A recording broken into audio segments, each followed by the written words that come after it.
एवं चैनल नया है। हेलो एवरीवन, आप सभी का स्वागत है नया यूट्यूब चैनल।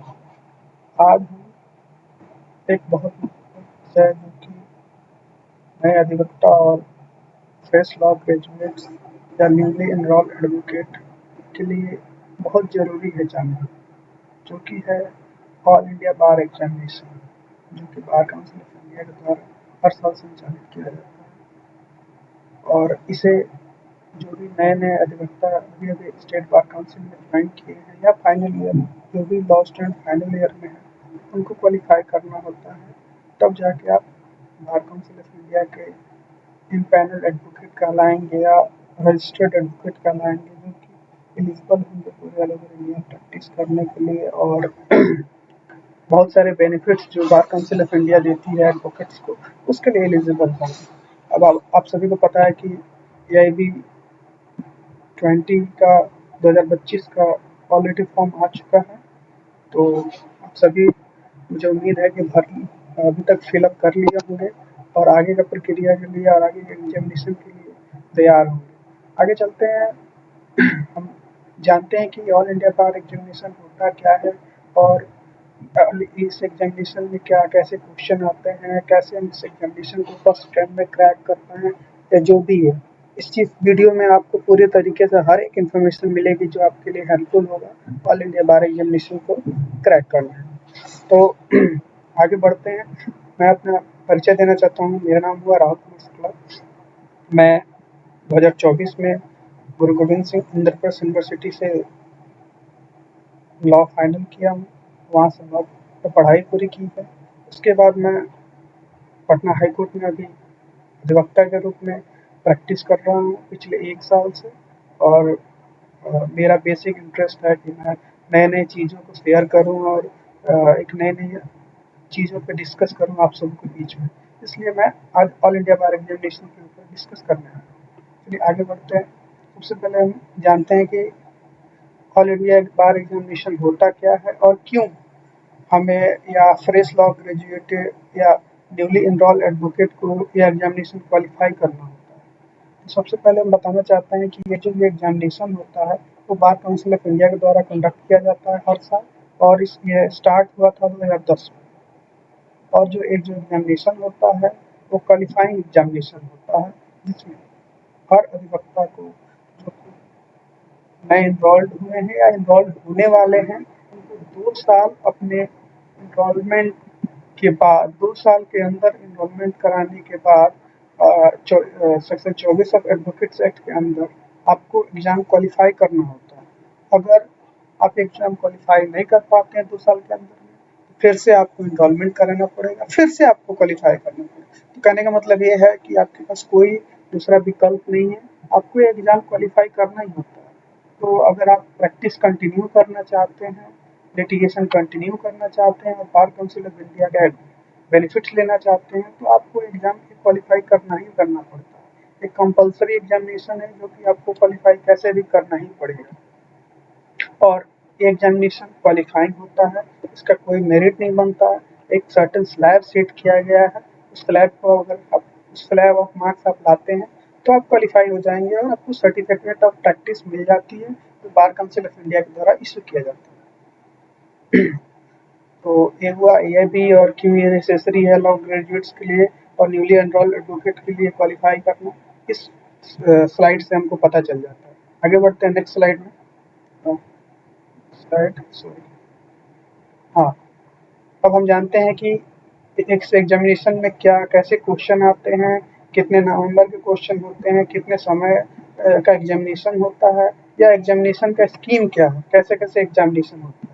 सबसे पहले हम बताना चाहते हैं एग्जामिनेशन मल्टीपल चॉइस क्वेश्चन होता है, जो कि एमसीक्यू टाइप होता है, जो कि 100 मार्क्स का होता है, जिसमें हर एक क्वेश्चन 1 मार्क्स कैरी करता है और 3 घंटे का एग्जामिनेशन होता है। मैंने एक चीज़ स्लाइड में मेंशन नहीं कर पाया, सॉरी फॉर दैट, कि इसमें आपको नेगेटिव मार्किंग भी होता है। इसमें आपको नेगेटिव मार्किंग भी नेगेटिव मार्किंग नहीं होता है।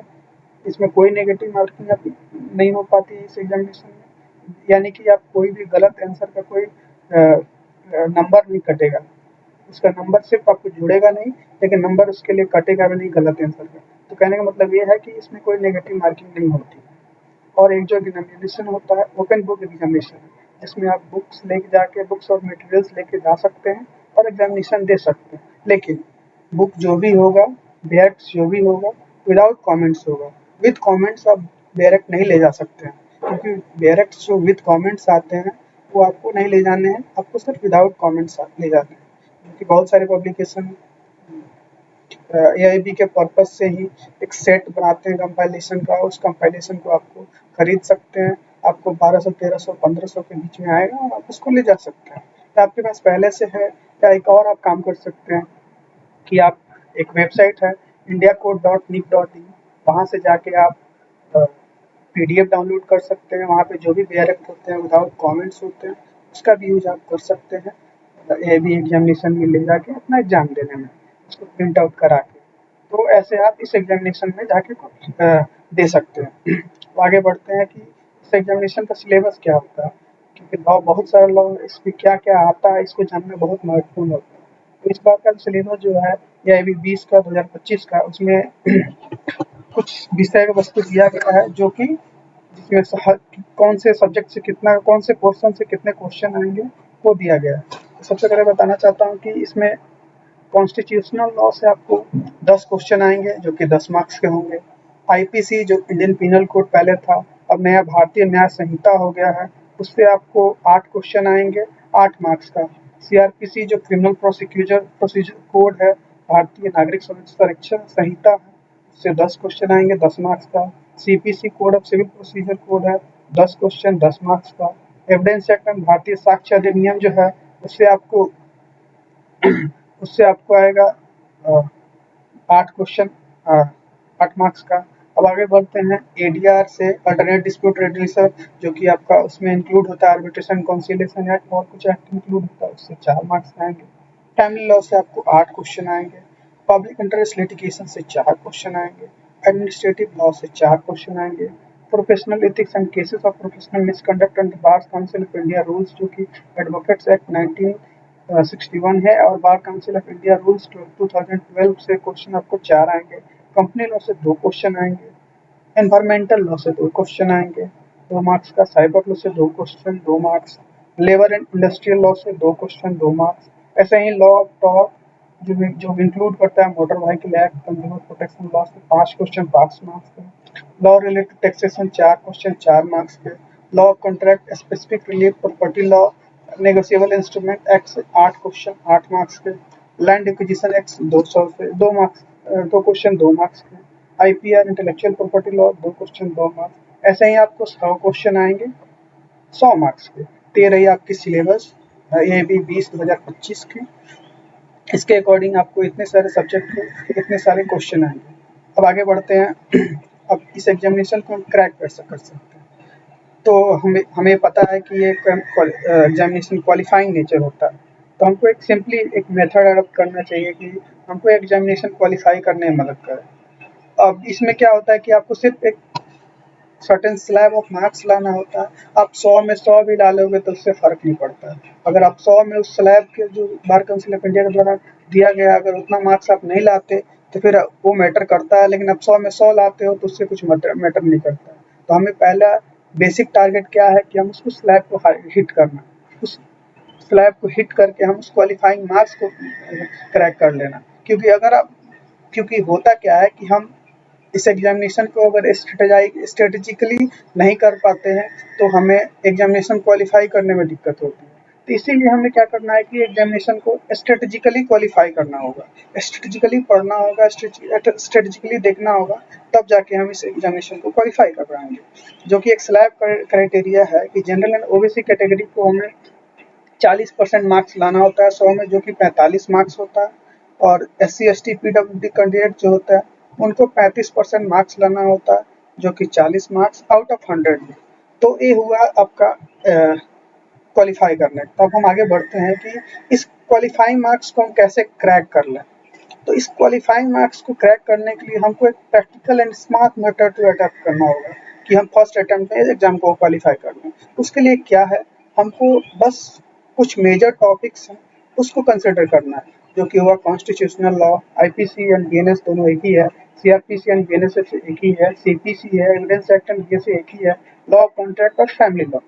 इस टॉपिक को अगर हम देखते हैं तो इस टॉपिक एलोन 60 से 70% ऑफ होल सिलेबस कवर करता है।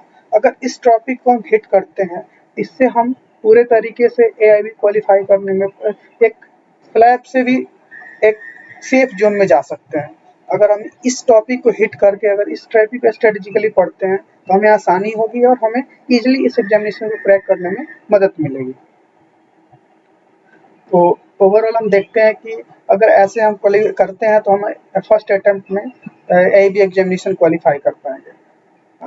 आई होप आप सभी को ये वीडियो अच्छा लगा। अगर इंफॉर्मेटिव हो तो लाइक एंड शेयर कीजिए, सब्सक्राइब कीजिए और मेरे यूट्यूब चैनल से जुड़े रहिए। और मैं इसका स्लाइड का पीडीएफ अपने वीडियो के यूट्यूब चैनल के वीडियो के डिस्क्रिप्शन में लिंक दे देता हूँ। मेरे टेलीग्राम चैनल पे आपको इसका लिंक मिल जाएगा और वहीं से आप डाउनलोड कर सकते हैं। Thank you so much. Have a nice day.